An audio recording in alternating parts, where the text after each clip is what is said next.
মামু পেঁয়াজ কাটতেছে ফেসবুকে দিয়ে দেই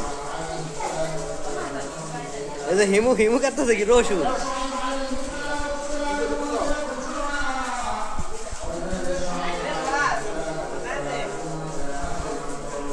ওকে দিতে সবাই রাত শুনছে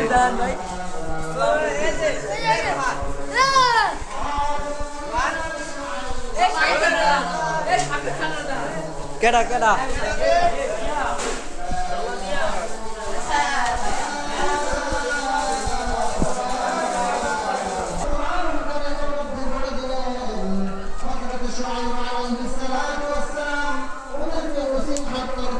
এই যে গনি ভাই ট্যাক্স চড়াই দিছে অলরেডি তোমাদের পূর্বপুরুষ তোমাদের পূর্বপুরুষরা মূর্তি পূজা করছে তোমরা ভক্তি পূজা করো না তোমরা আলামিনের ইবাদত করো কারণ গোটা জগতের সৃষ্টি